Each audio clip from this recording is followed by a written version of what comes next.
This is The Illusionist, in which I, Helen Zaltzman, howl at the linguistic moon. In this episode, we're in our feelings, or at least prodding some of the words in the lexicon that are about feelings. It's not an emotionally rousing or demanding episode to listen to, I don't think. No hankies required. However, I will issue the following content note. There are mentions of death, cancer in adults and babies, and suicide. There are also a few Category B swears. On with the show.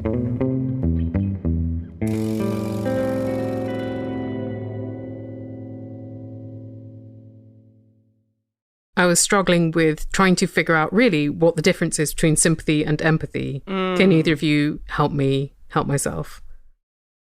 Ooh, this is complicated because these are these are complicated words that have gotten all tangled up in each other, right?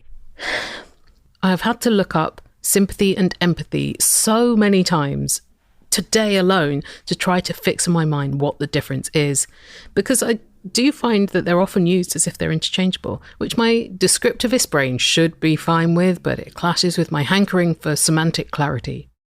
Both words share the path, same as in pathos and pathetic. This was Greek for emotion or suffering. Sympathy has been in English since the late 16th century and etymologically means feeling together. So it's a feeling you share with someone else. Compassion is a Latin translation of the same thing. Meanwhile, the word empathy is a relative newcomer to English from the early 1900s, and it is more about understanding someone's feelings without having to have those feelings yourself. But like feelings themselves, it's difficult to keep these words tidy and defined and not confused. Sympathy does involve understanding from your own perspective, but empathy involves you doing the work to put yourself in somebody else's shoes. Like a projection. Right. For example, we've gone through this hellish year where my baby's had cancer. And so maybe the only people that can have sympathy for me are folks that have gone through something similar, that have had a sick child. But y'all can have empathy for me, right? You can understand that that must feel horrible. And those are both very noble things. It's so funny because, like, empathy's become the emotional connector du jour of our epoch, where, you know, there's radical empathy and everyone talks about empathy and we need to have more empathy. But it seems like empathy has become this thing where it's about you feeling what someone else feels, you trying to walk in someone else's shoes for a mile. But that's what sympathy is supposed to mean. Although empathy is an English version of the German translation of the Greek empathia. The German version was Einfühlung, and it meant in feeling, so more like entering into someone else's feelings, which I think has more in common with how empathy is often currently used. So in this weird way, it ends up recentering the self within somebody else's experience. I also think the reason that we don't use sympathy as much as empathy is because of shame, and people feel that if somebody has sympathy for you, then they pity you, and that means that you should be ashamed of something sometimes. I'm Julia Furlan. I use she, her pronouns. I am an audio professional, which is my latest term for the many things that I do. I edit, I host, I teach. My name is Sandhya Dirks, and I am a correspondent for NPR on the National Desk. I report on race and identity, but really what I report on is power and systems, and specifically systems of power. In the audio industry that they and I work in, empathy is venerated as the way to draw in an audience and explain something about the world via a story from a person's lived experience. Not in this show, of course. If I catch an emotion round here, I squash it with my sturdiest dictionary. But Julia and Sandhya have thought deeply about how empathy is deployed in factual storytelling. It can be very bewitching, the notion of changing minds by changing hearts. I feel like it's actually like a manipulative way to kind of say, look, oh, I've done something. I've cared. I'm a good person. That's enough. I care about this thing that's happening to this poor, poor person. Well, I suppose it's like a safe context in which to rehearse what your own response might be when something happens to you. Yeah. It's like the ultimate choose your own adventure. It's like you're in the thing and you're trying to figure out what you're going to do from there. We've borrowed somebody's story in order to have an emotional meaning for ourselves, in order to feel like we have compassion for other people. But has anything actually changed? Has our compassion actually grown? Have we reckoned with our own undigested grief? Probably no. And so it creates the sense of having done something when in fact all we've heard is a story. I'm always really interested in the question of how we communicate complexity. Story as this sort of very highly structured entry point is one way that journalists in particular are taught to communicate complexity. And so we see all the time that like the lead in a news article has to start with a human interest. That what we're trying to talk about is all of the factors that have led to significant delays in airports. And that's actually about the pandemic and hiring practices and shifting labor laws and the financial state of the airline industry. But the opening paragraph has to be about an 18-year-old who's been stranded in the airport for 36 hours and had to sleep on a yoga mat. Because we need an entry point into complexity. It's too much. It's too big. We can't just look at a system and be like, oh, yeah, look at the system. This is bad. We want to know, how is it impacting people? And that is, for a lot of people, a useful entry point. But I think we overuse it and as a result lose sight of things that actually can't be explained well via anecdote or via personal individual experience. My name is Hannah McGregor. I am an academic and a writer and a podcaster living on the traditional and unceded territory of the Musqueam, Squamish, and Tsleil-Waututh nations. And I am the author of A Sentimental Education, out now with Wilfrid Laurier University Press. My book is about the conundrum that I think many people who love literature and storytelling encounter at some point in our lives, which is that books have been incredibly meaningful to us. Stories have shaped who we are.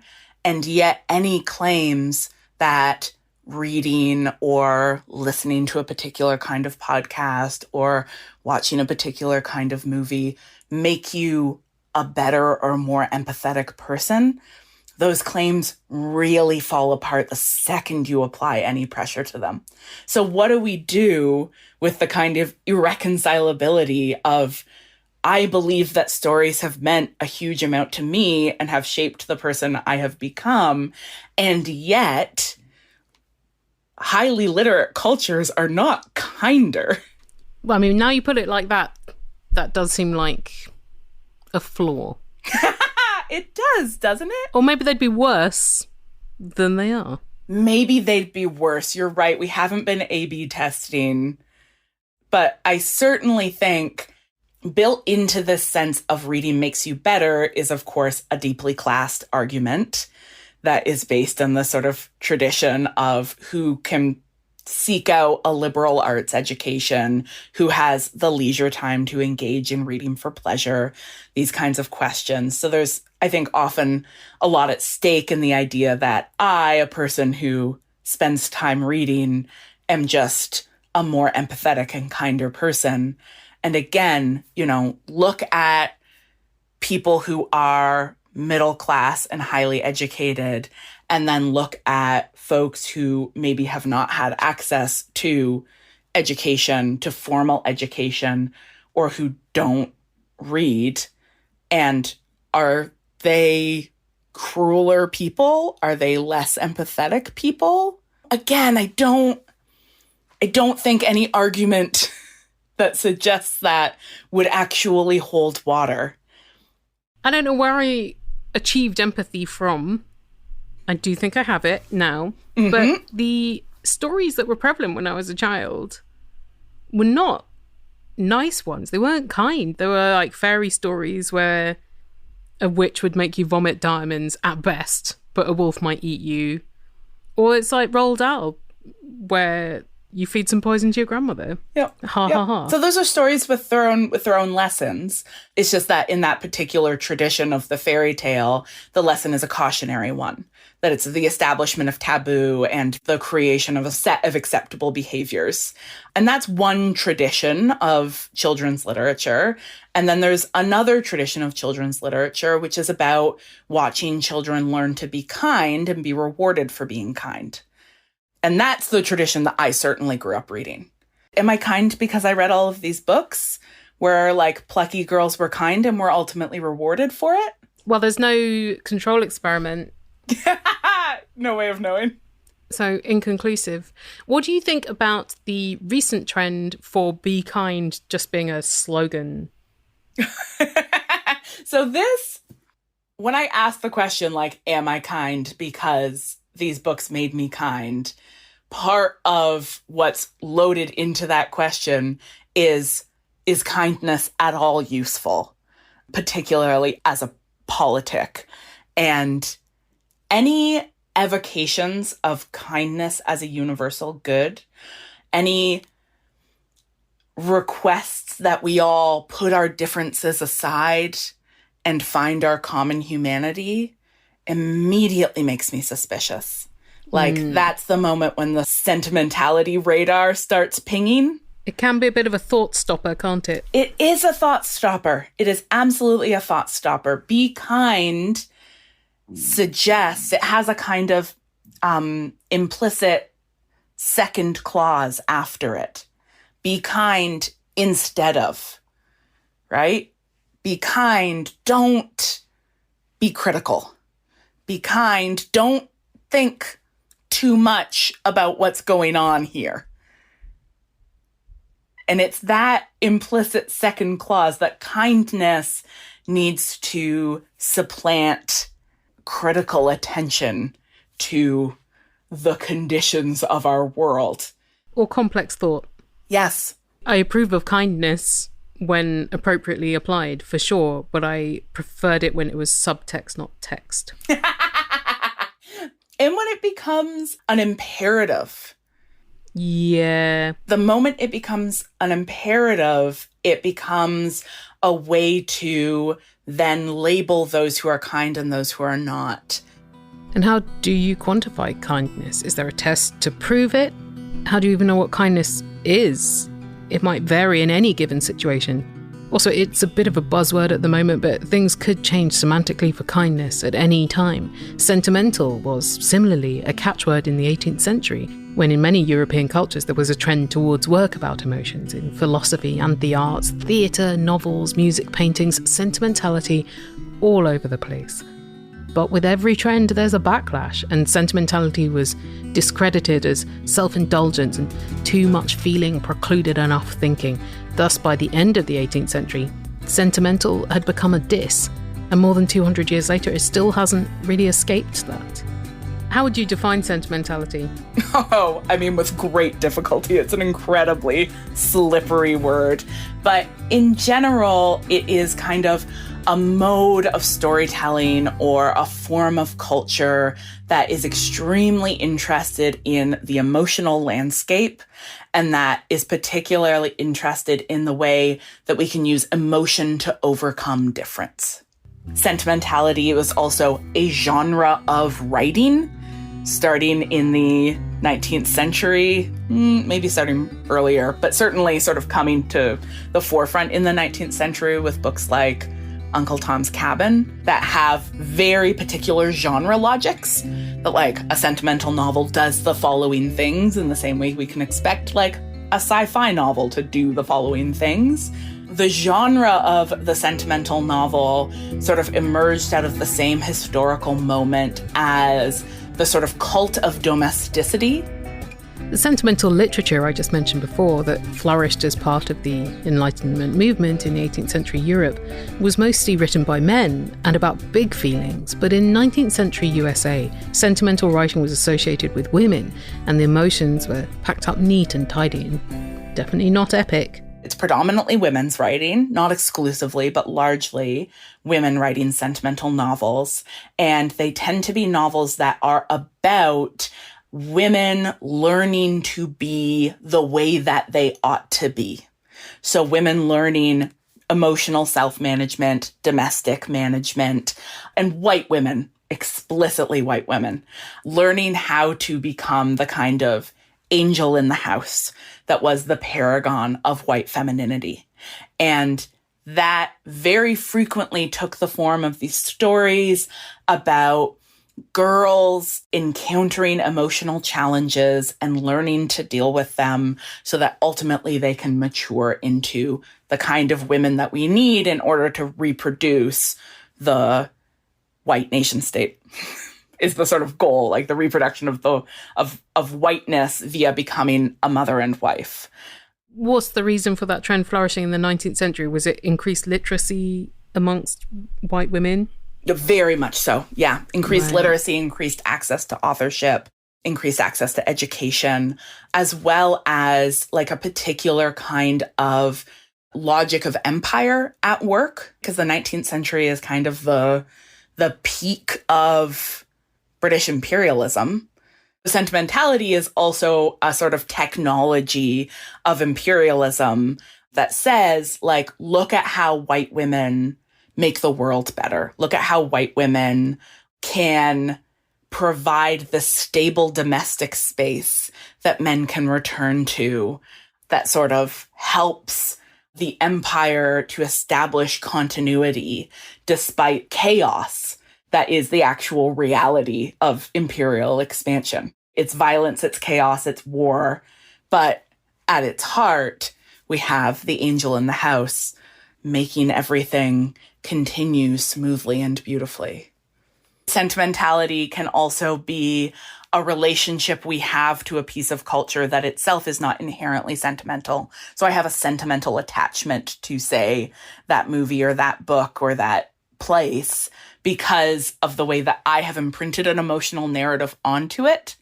Part of my interest in sentimentality was realizing the role that it played in my own process of responding to my mother's illness and then death. So my mother was diagnosed with cancer when I was 8 and then died by suicide when I was 16 after a terminal diagnosis. And through that period, I really sort of attached myself to these stories because they made her death make sense, because that was a thing that women did. And in the process, you know, it gave me a script. It gave me a sort of way of managing what felt completely out of control.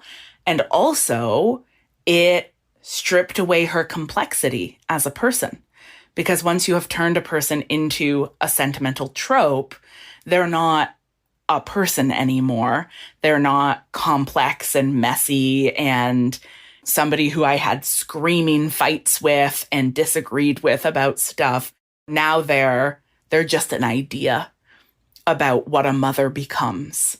And it took me a really long time to realize that my application of these sort of sentimental tropes to this personal experience was stripping away so much of the nuance and the complexity in it, and stripping away so much of the person that she was.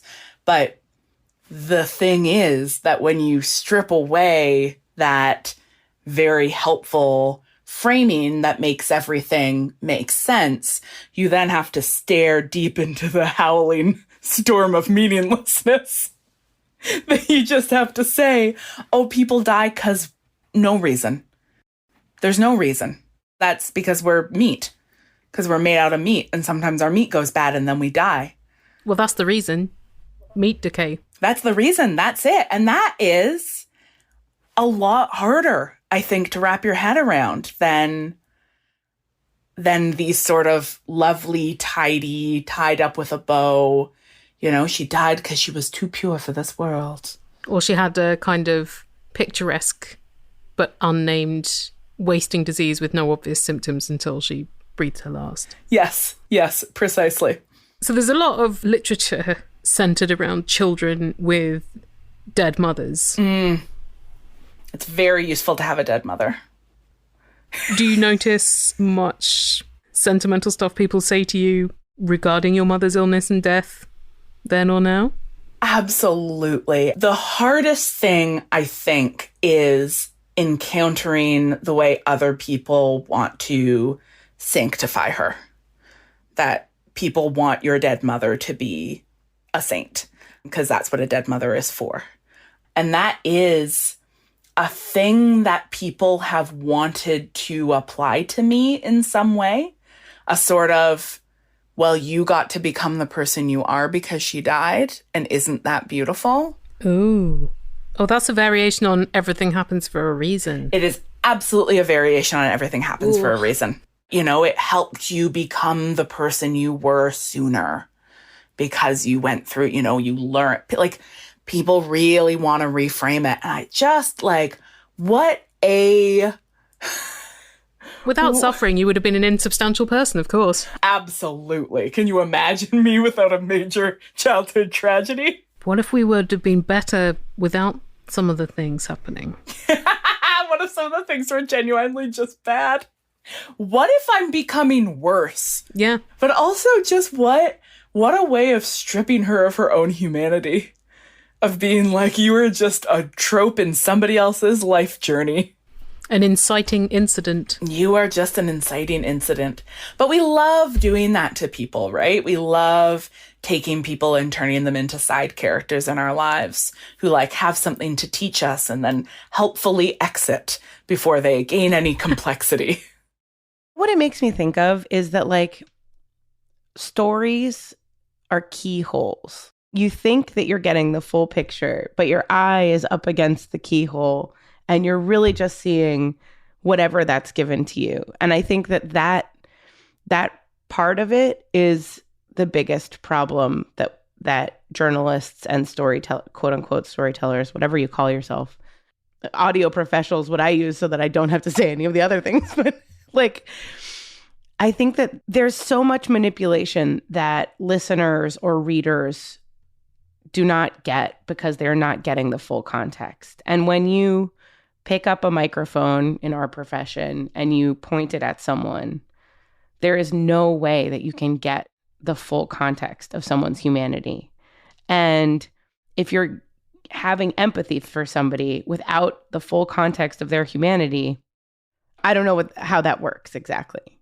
It's not just a keyhole. When we talk about empathy, like it's also the idea that you can get outside of yourself, that we can imagine someone else's experience is like so audacious because human beings are not that freaking imaginative. I mean, like a unicorn is just a horse with a horn. We did not go that far to get to our most magical creature. We just like grafted two things on top of each other. So the idea that you can actually fully imagine yourself as someone else. And this becomes most problematic when we are asked to imagine somebody who is sitting in the crosshairs of systems that are completely different from us, or systems that work for some folks if you are white, if you are male, if you are of a certain class.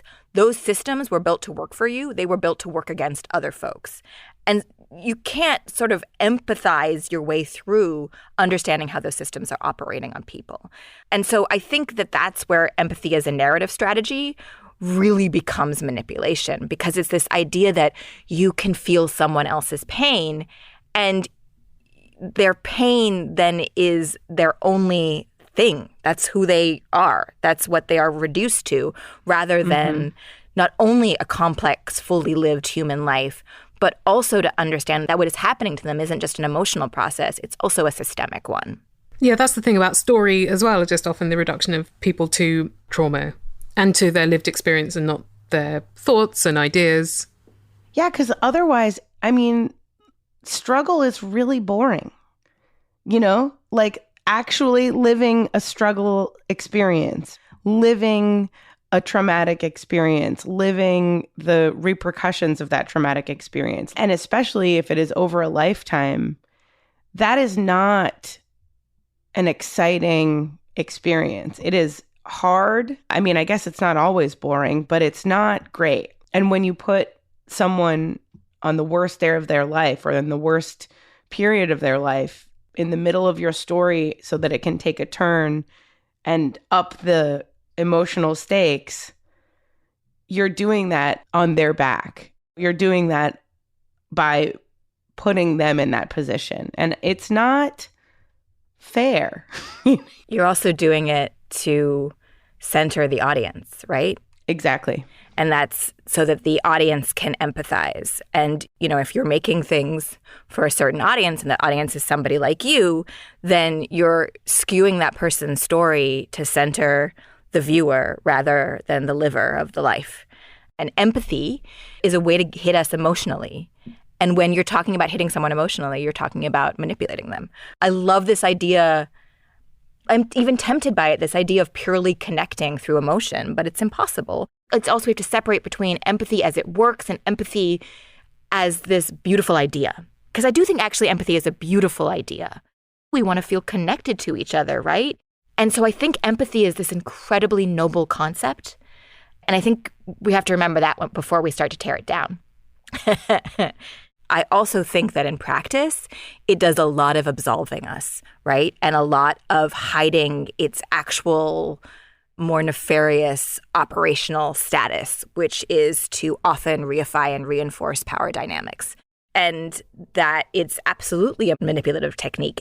Hannah McGregor, at the time you and I are talking, I'm in England and the Queen died a few days ago. Mm-hmm. And it is a very sentimental time. And the impact of the sentimentality, of course, is to shut down any critique of the institution of monarchy, let alone any examination of what the Queen personally may have done. Yes, absolutely. And so in that moment, we can see how sentimentality is being used as a call to find a common ground that explicitly denies the possibility of engaging with politics or history in any real way.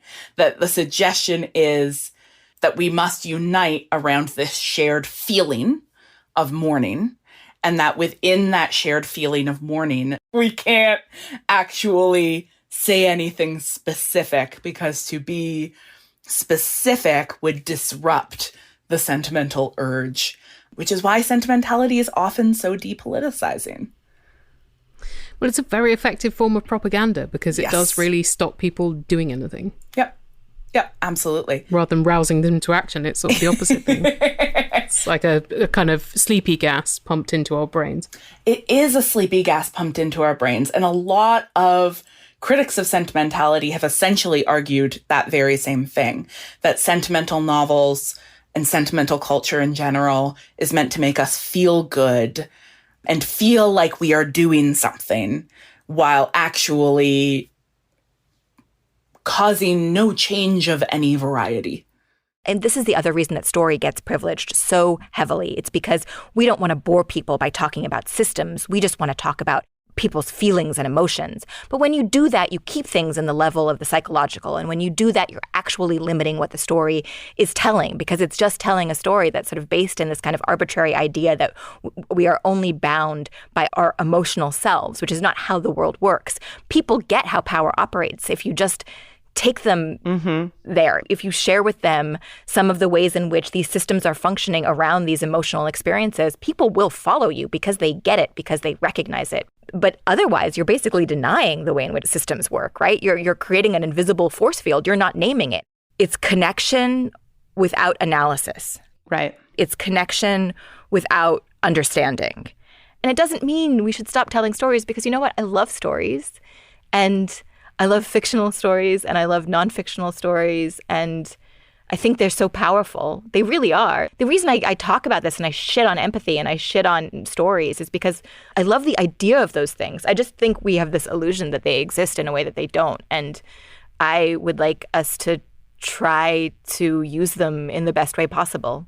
So stories are all bullshit, but also they're magical, and we should do a better job of understanding what they're capable of and the ways in which they manipulate us and others.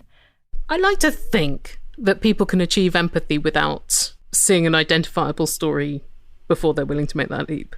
But perhaps I'm being naive, optimistic.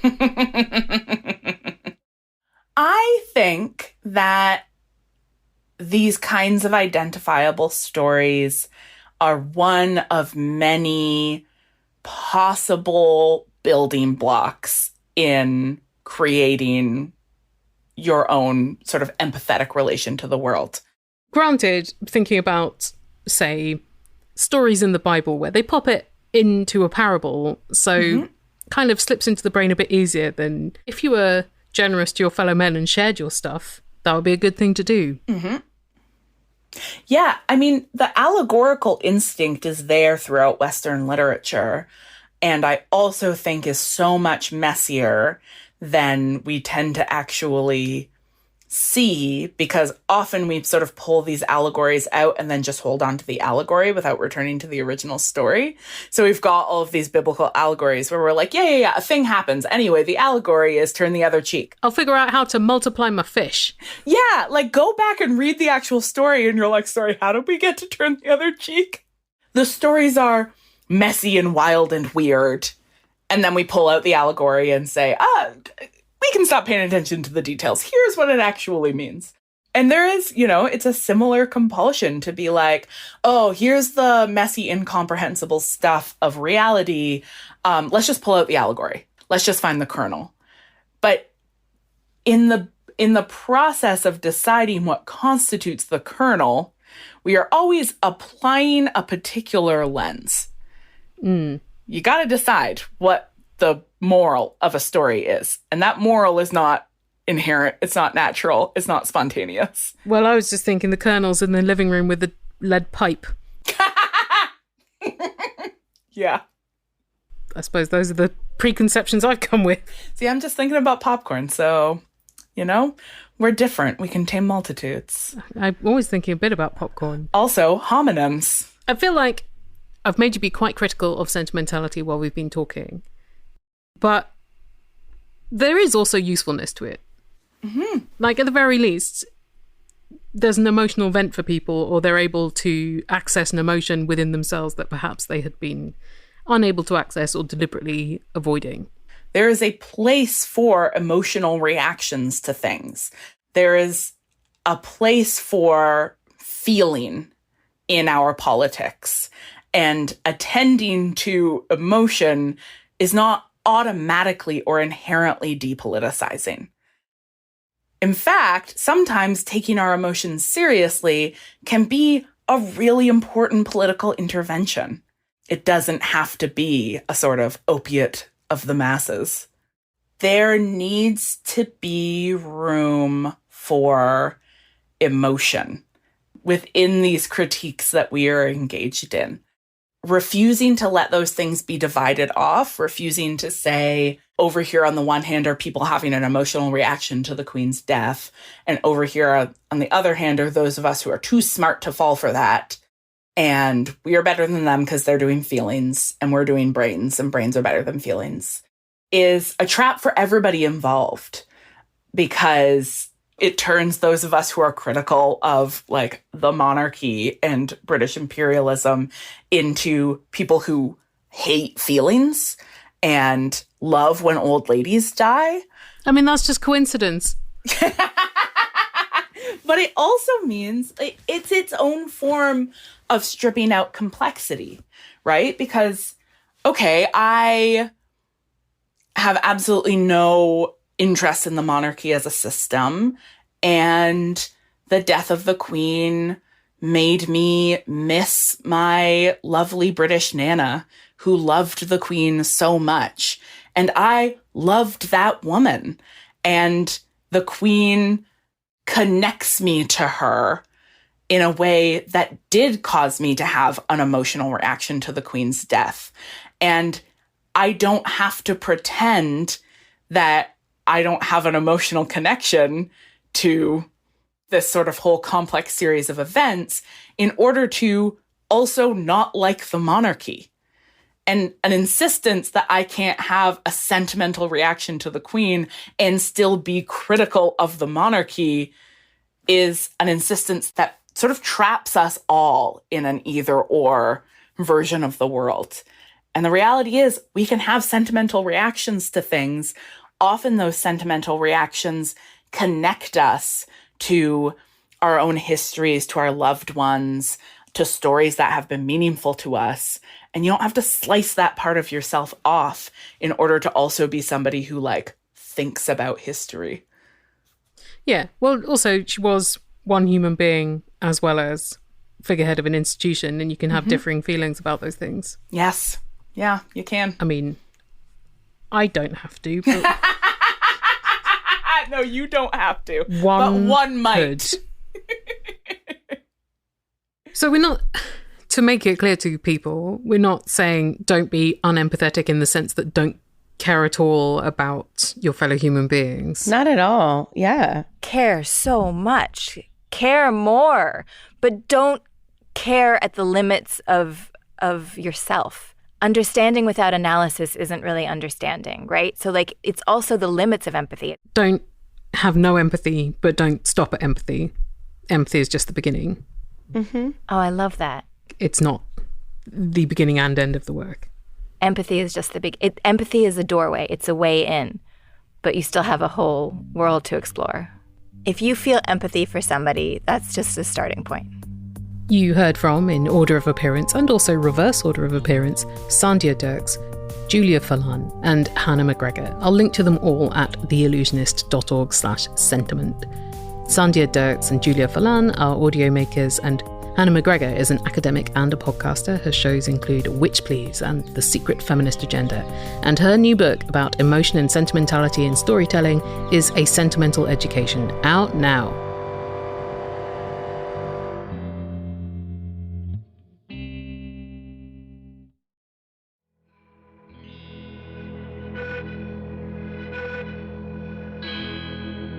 The Illusionist is an independent podcast, and if you have any spare cash lying around and would like to prop up purveyors of podcasts, send yourself towards theillusionist.org/donate, and in return you receive extra written content, including my latest etymology discoveries, and you get to hang out in the Illusiverse Discord with your fellow etymology enthusiasts who also share life advice and support and recommendations for things to read, watch, listen to, and cook.